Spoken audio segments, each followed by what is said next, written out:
നാം ഒരു രജപുത്ര സ്ത്രീയാണമ്മേ. ഒരു രജപുത്ര സ്ത്രീ മരിക്കേണ്ടി വന്നാലും ഒരിക്കലും മുഗളന്മാരുടെ ഗൃഹത്തിലേക്ക് പോകില്ല.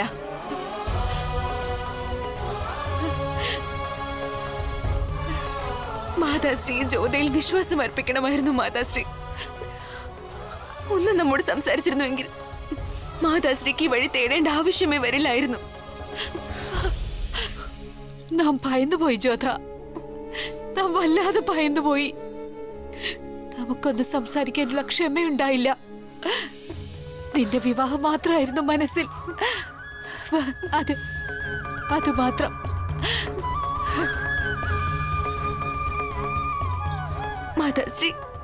മാതാശ്രീ ഇങ്ങനെയുള്ള കാര്യങ്ങൾ ഒരിക്കലും വിശ്വസിക്കാൻ പാടില്ലായിരുന്നു. ആരോടും പറയാനും പാടില്ല.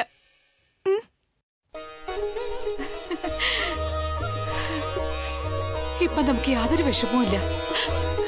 നീ നോക്കിക്കോളൂ, നിന്റെ വിവാഹം എങ്ങനെയാണ് നടത്തുകയെന്ന് ഹിന്ദുസ്ഥാൻ മുഴുവൻ അതിശയിക്കുന്ന വിധത്തിലാകും. അധിക സമയമില്ല, നമുക്ക് ധാരാളം ഒരുക്കങ്ങൾ ചെയ്യാനുണ്ട്.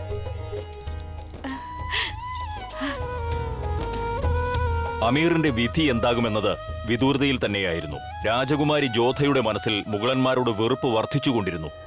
എന്നാൽ മറുഭാഗത്ത് സുജാമൽ അമീറിനെ സ്വന്തമാക്കാനായി മുഗളന്മാരുമായി കൈകോർക്കുകയായിരുന്നു. അങ്ങനെ എന്ത് കാര്യമാണുള്ളത് സുജാമൽ?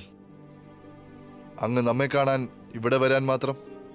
യുദ്ധത്തിന് രജപുത്രരുമായി, രാജാവ് ദാർഭലുമായി അങ്ങയുടെ സഹായം പ്രതീക്ഷിച്ചാണ് ഞാനിവിടെ വന്നത്. അതിനു പകരമായി ജീവിതകാലം മുഴുവനും വിശ്വസ്തനായിരിക്കും ഈ രജപുത്രൻ. ശരി, നാം അങ്ങയെ സഹായിക്കാം. പക്ഷേ അതിനു മുമ്പ്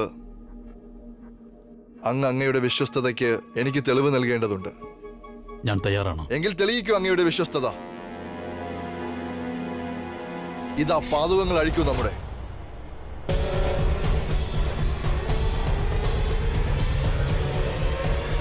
എങ്കിൽ അഴിക്കൂ നമ്മുടെ പാതുകങ്ങൾ. ഞാൻ വിശ്വസ്തനായിരിക്കുമെന്നാണ് വാക്ക് തന്നത്, അല്ലാതെ അങ്ങയുടെ ദാസനായിരിക്കുമെന്നല്ല. രജപുത്രൻ സ്വന്തം ജീവൻ ത്യജിച്ചേക്കാം, എന്നാൽ അഭിമാനം ത്യജിക്കില്ല. അഥവാ നിങ്ങൾ മുഗളന്മാർ സ്വന്തം ദാസനായിരിക്കുന്നതാണ് വിശ്വസ്തത എന്ന് കരുതുന്നെങ്കിൽ, എങ്കിൽ എനിക്ക് ഉറപ്പാണ് സഹായത്തിനായി ഞാൻ എത്തിയത് തെറ്റായ ഒരു സ്ഥലത്തായിരുന്നുവെന്ന്.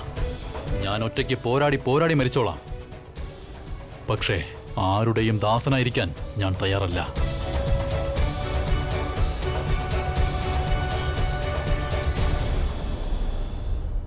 അവിടെ നിൽക്കൂ.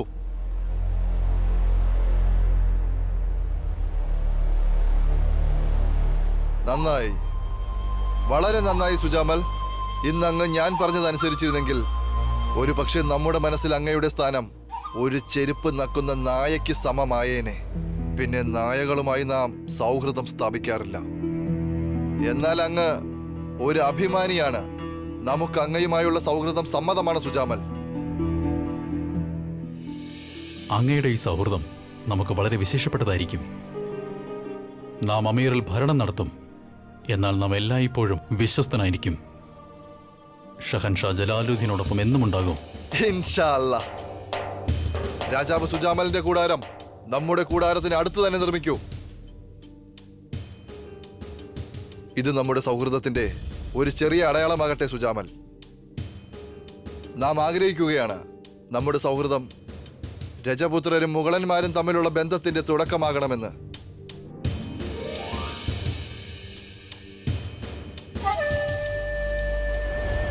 അമീറും അവിടുത്തെ രാജകുമാരി ജ്യോതയും നമുക്ക് സ്വന്തമാകണം. നാളെ മീനാ വ്യാപാരമേള നടത്തണം. നിങ്ങളുടെ ഒരുക്കങ്ങളൊക്കെ പൂർത്തിയായോ? നിങ്ങളുടെ വ്യാപാരശാല തയ്യാറായോ അതോ ഇല്ലയോ? ഇല്ല, ഇപ്പോഴും എന്തിനാ? പക്ഷെ നീ ഇത്രയും സന്തോഷിക്കുന്നത് എന്തിനാണ്?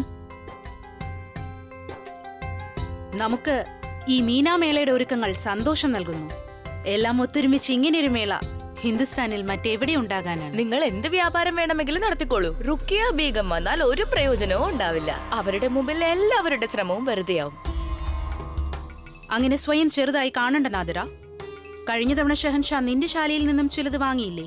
എന്റെ ശാലയിൽ നിന്നും ചിലത് മാത്രം. പക്ഷേ ആ റുക്മ ബീഗത്തിന്റെ ശാലയിൽ നിന്നും എല്ലാം തന്നെയും. സത്യം പറഞ്ഞാൽ എനിക്ക് മനസ്സിലാകുന്നേയില്ല അങ്ങനെ അവരിൽ എന്താ ഉള്ളതെന്ന്. അത് ഞാൻ പറഞ്ഞു തരാം. അവര് രണ്ടുപേരും ഒരേ കുടുംബക്കാരാണ്. ഷെഹൻഷായുടെയും റുക്കിയയുടെയും മുതുമുത്തശ്ശൻ ഒരാളായിരുന്നു, ഷെഹൻഷാ ബാബർ. രണ്ടാമത് അവൾ സംസ്കാരമുള്ളവളാണ്. മൂന്നാമതായി ഏറ്റവും ബുദ്ധിശക്തിയും ധനവും അവളുടെ കയ്യിലാണ് ഉള്ളത്.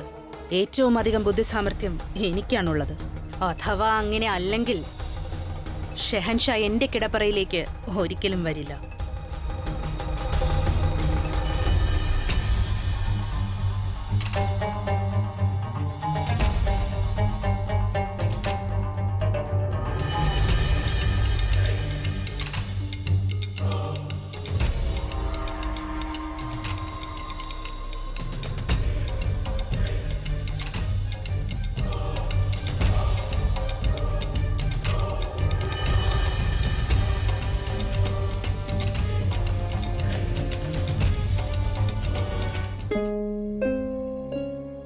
അവര് പറഞ്ഞതൊന്നും കാര്യമായി എടുക്കണ്ട. അവര് വെറുതെ ഇങ്ങനെ പറഞ്ഞുകൊണ്ടേയിരിക്കും. എത്ര വേണമെങ്കിലും ശ്രമിക്കട്ടെ, പക്ഷെ അവിടത്തോട് ജയിക്കാൻ സാധിക്കില്ല. ഇത്തവണ അത്തരമൊരു വ്യാപാരശാല നിർമ്മിക്കും. മീര കമ്പോളത്തിലെ പണം മുഴുവൻ നമ്മുടെ പക്കൽ വരുന്ന വിധത്തിൽ. ഇത്തവണ ഞാൻ മീനാ കമ്പോളത്തിൽ എന്റെ വ്യാപാരശാല നിർമ്മിക്കില്ല. ഒരിക്കില്ലെന്നോ? ഇല്ല. ബീഗം റുക്കിയ, അഥവാ നമ്മൾ വ്യാപാരശാല ഒരുക്കിയില്ലെങ്കിൽ ഷെഹൻഷാ മറ്റേതെങ്കിലും ബീഗത്തിന്റെ അടുത്തേക്ക് പോകുന്നതാണ്. എന്താ എന്നെ വിശ്വാസമില്ലേ? എന്നേക്കാൾ അധികം. അപ്പൊ കണ്ടോളൂ, നാളെ മീനാ കമ്പോളത്തിൽ ഷെഹൻഷാ ആരുടെ അടുത്തേക്കാണ് വരുന്നതെന്ന്.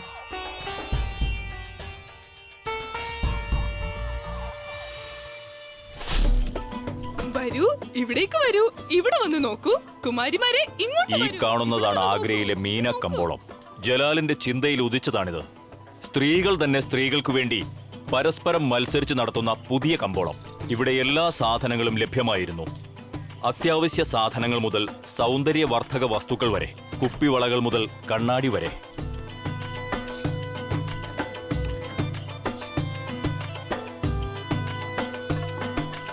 ഇവിടെ കൊട്ടാരത്തിലെ റാണിമാരും എത്തുന്നു, പണക്കാരുടെ ഭാര്യമാരും പാവപ്പെട്ട ദാസിമാരും, പിന്നെ ഷെഹൻഷാ ജലാലുദ്ദീൻ മുഹമ്മദും എത്തുന്നു. ഒരേ സമയം ഇത്രയും മുഖങ്ങൾ മറ്റെവിടെയാണ് കാണാൻ സാധിക്കുക? മീനക്കമ്പോളത്തിലെ ഏറ്റവും പുതിയ വാർത്ത കേട്ടിട്ട് പോകൂ. ഇപ്രാവശ്യം റുക്കിയ ബീഗം അവരുടെ വ്യാപാരശാല ഒരുക്കിയിട്ടില്ല. എന്താ സംഭവിച്ചെന്ന് അറിയില്ല ഇപ്രാവശ്യം. പറയുന്നത് തെറ്റാണെങ്കിൽ ക്ഷമിക്കൂ ബീഗം, ഇപ്പോഴും സമയമുണ്ട്. അവിടെ നിന്ന് മൂളിയാൽ മതി. അലാവുദ്ദീനിന്റെ ജിന്നിനെ പോലെ ഞാൻ ഈ ശാല ഒരുക്കുന്നതാണ്. നോക്കൂ നോക്കൂ, ബാദുഷ ഇങ്ങോട്ട് വരികയാണ്. എന്നിട്ട് മുഖത്ത് ഒരു സന്തോഷവും ഇല്ല ബീഗത്തിന്റെ. ഇത്ര ശാന്തമായാണ് ഹുക്ക വലിച്ചുകൊണ്ടിരിക്കുന്നത്. ഒരു ഭാവഭേദവുമില്ല. എല്ലാവരുടെയും ശ്രദ്ധയ്ക്ക് നമ്മുടെ ബാദ്ഷാ ജലാലുദ്ദീൻ മുഹമ്മദ് ഇതാ ആഗതനാവുകയാണ്.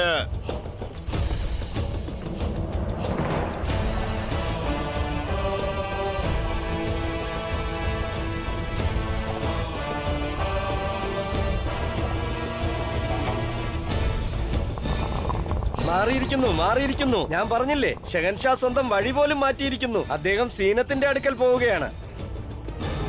ഇപ്പോൾ സൽമയുടെ അടുത്ത് പോവുകയാണ്. അദ്ദേഹം അവിടെ നിന്ന് ഒന്നും തന്നെ വാങ്ങില്ല. അങ്ങ് നോക്കുന്നേ, എത്ര മനോഹരമായിരിക്കുന്നു.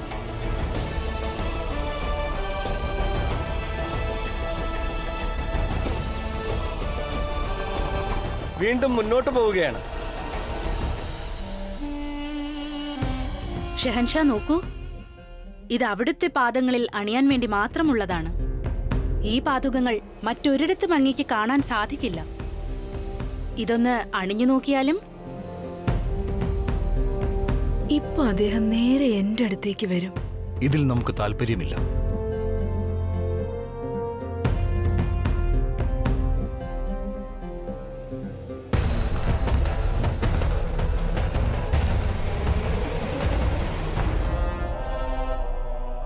ബാദഷാ ജലാലുദ്ദീൻ ഇവിടേക്കാണ് വരുന്നത്.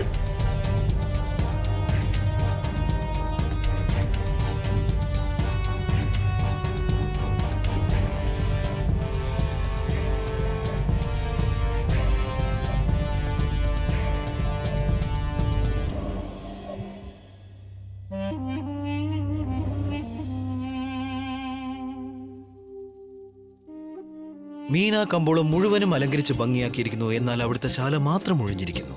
നല്ല വസ്തുക്കൾ ഒരിക്കലും പ്രദർശിപ്പിക്കേണ്ട ആവശ്യമേ ഇല്ല. അത് അന്വേഷിച്ച ആവശ്യക്കാർ എത്തിക്കോളും ഷഹൻഷാ. അവിടുത്തെ ബുദ്ധിയെ ഞാൻ സമ്മതിക്കുന്നു. എന്റെ ദൃഷ്ടി പതിഞ്ഞത് ഏറ്റവും വ്യത്യസ്തമായ ഈ ശാലയിലേക്കാണ്. ഇത്രയും അലങ്കരിച്ച ശാലകൾക്ക് നടുവിൽ യാതൊരു ഒരുക്കങ്ങളും ഇല്ലാത്ത ഒരു ശാല. അവിടത്തേക്ക് നമ്മെ വളരെ നന്നായി തന്നെ അറിയാം. എന്റെ ദൃഷ്ടി പതിയുക ആ വസ്തുവിലായിരിക്കും, ഏറ്റവും വ്യത്യസ്തമായ ഒന്നിലെന്ന്.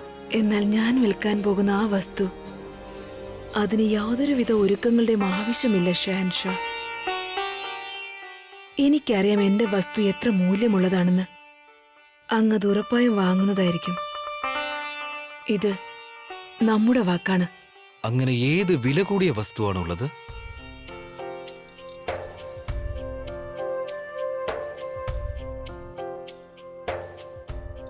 പഷ്മീനാർ. ഇത് കശ്മീരിന്റെ സൗന്ദര്യത്തിൽ തുന്നിയെടുത്തതാണ്. ഏറ്റവും മൃദുലവും പിന്നെ ഏറ്റവും വ്യത്യസ്തവും. ഇങ്ങനെയുള്ള ഷോൾ ഞാൻ ഒരുപാട് ശാലകളിൽ കണ്ടു. കാണുന്നതും മനസ്സിലാക്കുന്നതും തമ്മിൽ ഒരുപാട് വ്യത്യാസമുണ്ട് ഷഹൻഷാ. അതായത് മനുഷ്യൻ ചിത്രത്തിൽ എന്നതുപോലെ. കമ്പോളത്തിൽ ഇതുപോലൊരു ഷോൾ അങ്ങേക്ക് ലഭിച്ചാൽ അടുത്ത വർഷം ഞാൻ എന്റെ ശാല ഇവിടെ നിർമ്മിക്കുകയില്ല. ഇതുകൊണ്ട് എനിക്കെന്താണ് ഉപകാരം? കശ്മീർ താഴ്വരയിലെ കടുത്ത തണുപ്പിന് പ്രതിരോധിക്കാൻ കഴിയും ഈ ഷോളിന്. ഇവിടെയും അതേ തണുപ്പല്ലേ? നാം വിശ്വസിക്കില്ല. എനിക്ക് തോന്നുന്നു ബാദുഷാ ജലാലുദ്ദീന് ഞാൻ തെളിവ് കാണിക്കേണ്ടി വരുമെന്ന്.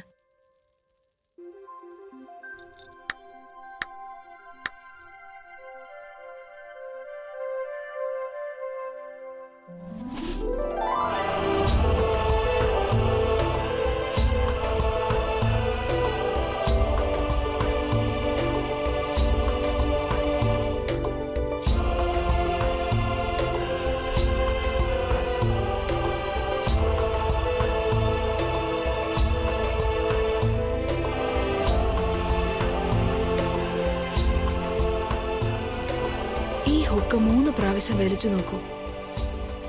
ഈ ഷോളിന്റെ ഗുണം അപ്പോൾ മനസ്സിലാകും.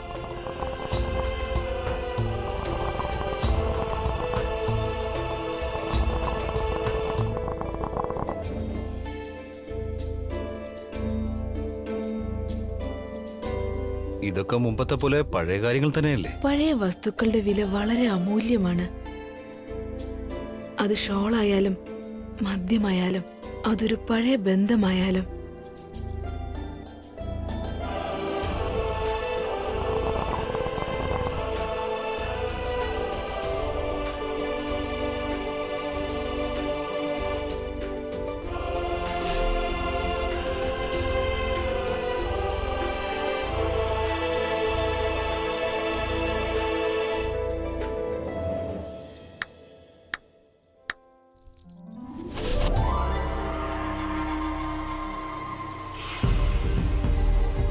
നാം ഈ വസ്തുവിന്റെ ഗുണമേന്മ സമ്മതിച്ചിരിക്കുന്നു. വളരെ നല്ലത്. ഇതിന്റെ വില എത്രയാണ്? നാം ഇത് വാങ്ങാൻ ആഗ്രഹിക്കുന്നു. 1,00,000 നാണയങ്ങൾ. ഇത് കൂടുതലാണെന്ന് അവിടത്തേക്ക് തോന്നില്ലേ? ഷെഹൻഷായ്ക്ക് ഒരു വസ്തുവിനോട് ഇഷ്ടം തോന്നിയാൽ അത് വില കൂടിയതാകണമല്ലോ. അഥവാ അങ്ങയ്ക്കിത് വാങ്ങണ്ടെങ്കിൽ അങ്ങയുടെ ഇഷ്ടം. വളരെ ബുദ്ധിമതിയാണ് നീ. നിനക്ക് നന്നായി അറിയാവുന്ന കാര്യമാണ് ജലാലിനൊരു വസ്തു ഇഷ്ടപ്പെട്ടാൽ ജലാൽ അത് എന്ത് വില കൊടുത്തും സ്വന്തമാക്കുമെന്ന്.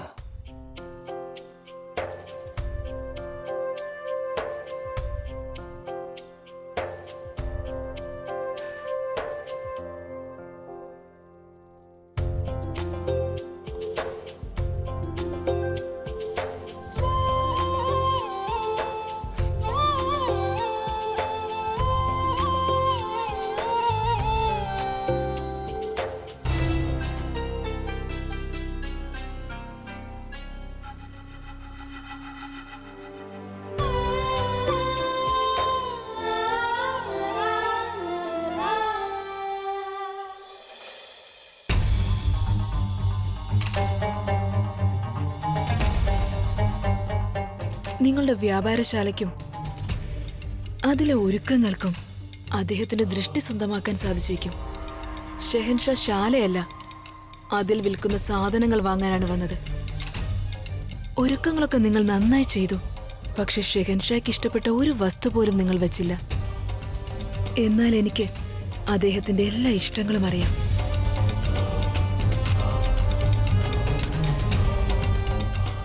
അല്ലെങ്കിലും ആർക്കെങ്കിലും അവിടുന്ന് ഷെഹൻഷായിൽ നിന്ന് അകറ്റാൻ സാധിക്കുമോ? ഇവർക്കിങ്ങനെ മനസ്സിനെ വേദനിപ്പിക്കാനേ സാധിക്കൂ. എന്നാൽ ഹൃദയത്തെ തകർക്കാൻ ഹൃദയമെടുപ്പിന് മാത്രമേ സാധിക്കൂ. നീ കണ്ടോളൂ, എല്ലാം മാറി മറിയുന്ന ഒരു ദിവസം തീർച്ചയായും വരും.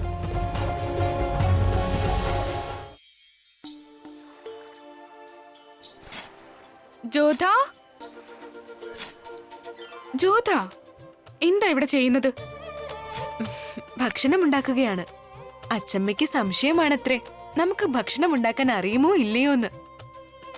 മഹാറാണിമാർ ഭക്ഷണം ഉണ്ടാക്കാറില്ല. മഹാറാണിമാർ മരുമക്കളുമാണല്ലോ. പിന്നെ മുഖം കാണിക്കുന്ന ദിവസം മരുമകൾ ആദ്യമായി എല്ലാവർക്കും വേണ്ടി ഭക്ഷണം ഉണ്ടാക്കേണ്ടി വരുന്നു. എന്തെല്ലാമാണ് ഉണ്ടാക്കിയിരിക്കുന്നത്? ഇത് റോട്ടി, അത് സാദം, പച്ചക്കറി, പിന്നെ പപ്പടം. ഇതൊക്കെ അദ്ദേഹത്തിന് വളരെ ഇഷ്ടമാണ്. ഇനിയും കുറെ സാധനങ്ങളുണ്ട്, ഇപ്പോൾ കൊണ്ടുവരാം. ഓഹോ, കാണാൻ നല്ല ഭംഗിയുണ്ട്. ഒന്ന് രുചിച്ചു നോക്കാം, അപ്പോഴറിയാൻ പറ്റുമല്ലോ.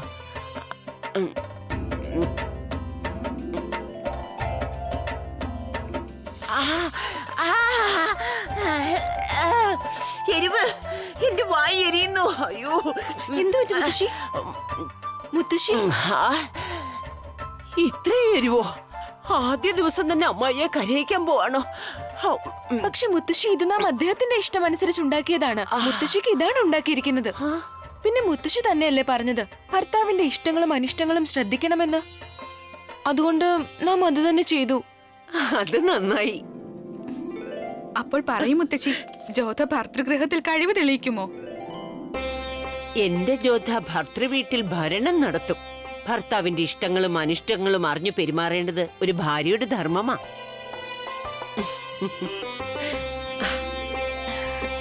അപ്പോൾ ഇത് കഴിക്കും മുത്തശ്ശി. മുത്തശ്ശിക്ക് വേണ്ടി പായസം. ജോധ, നീ ഭർതൃവീട്ടിലേക്ക് പോകുന്നതിന് മുൻപുള്ള ആദ്യത്തെ ദീപാവലിയായത്. അതുകൊണ്ട് ഞാൻ ഈ ദീപാവലി നിന്നോടൊപ്പം ആഘോഷിക്കാൻ ആഗ്രഹിക്കുന്നു. പിന്നെ രക്ഷാബന്ധനം വരുന്നുണ്ടല്ലോ. നിന്റെ ജ്യേഷ്ഠന്മാരുടെ ദീർഘായുസിനായി വ്രതമെടുക്കണം. എന്നിട്ട് അവരോട് സമ്മാനവും ചോദിച്ചു വാങ്ങണം.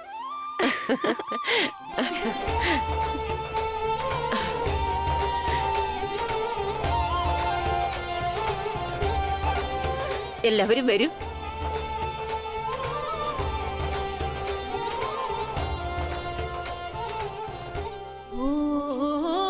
രക്ഷാബന്ധനാണ്. സുജാമൻ ജ്യേഷ്ഠൻ.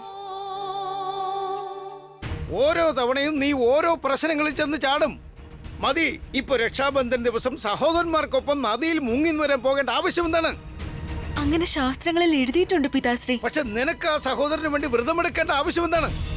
നിനക്കറിയില്ലേ സുജാമൽ രാജ്യദ്രോഹിയാണെന്ന്? അയാൾ മുഴുവൻ സഭയുടെ മുമ്പിൽ വെച്ച് നിന്റെ സഹോദരൻ ഭഗവാൻ സിംഗിന്റെ നേരെ വാൾ നീട്ടുകയുണ്ടായി. ഇത് സുജാമലിന് വേണ്ടി മാത്രമല്ല. ജ്യോതിവ്രതം, രാജ് സിംഗ്, ഗംഗാർ സിംഗ്, ജഗന്നാഥ്, ഭഗവൻ ദാസ്, അങ്ങനെ എല്ലാവർക്കും വേണ്ടിയാണ്. പക്ഷേ നിന്റെ ഈ വ്രതം സുജാമലിന് വേണ്ടി ആകില്ല. ഇത്രയും വിദ്വേഷം സൂക്ഷിക്കരുത് ബഹർമൽ. എല്ലാ കുടുംബങ്ങളിലും പ്രശ്നങ്ങളുണ്ട്, അഭിപ്രായ വ്യത്യാസങ്ങളും ഉണ്ട്. പക്ഷെ അവരാരും ബന്ധങ്ങൾ ഉപേക്ഷിക്കാറില്ല. നിങ്ങൾക്കറിയാമല്ലോ, ജോധയും സുജാമലും തമ്മിൽ കുട്ടിക്കാലം മുതലേ എത്ര സ്നേഹമാണെന്ന്. പിന്നെ വിവാഹത്തിന് മുമ്പുള്ള അവസാനത്തെ അവസരമാണിത്. അതു കഴിഞ്ഞാൽ ജോധ നമ്മളോടൊന്നും ആവശ്യപ്പെടില്ല. യാത്രയയപ്പ് കഴിഞ്ഞാൽ ജോധയെ ഒന്ന് കാണാനായി അമീർ കൊതിക്കും. ഇപ്പൊ വാശി കാണിക്കണ്ട, അവളെ വ്രതമെടുക്കാൻ അനുവദിക്കൂ. യമുന നദി മധുരയിലൂടെയാണ് ഒഴുകുന്നത്. മധുരയിലേക്കുള്ള വഴി ആഗ്രയിലൂടെയാണ് പോകുന്നത്. ആഗ്ര മുഗളന്മാരുടെ രാജ്യമാണ്. അക്കാര്യത്തെക്കുറിച്ച് അങ്ങ് വിഷമിക്കാതിരിക്കൂ അച്ഛാ. നാമും ജഗന്നാഥനും ഗംഗാർ സിംഗും ഭഗവാൻ ദാസ് ജ്യേഷ്ഠനും പിന്നെ മുഴുവൻ സൈനികരും ജോധയോടൊപ്പം പോകുന്നതായിരിക്കും.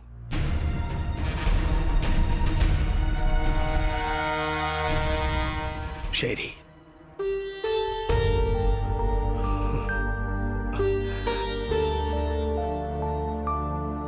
ദീപാവലിയുടെ സമയത്ത് കരയാൻ പാടില്ല.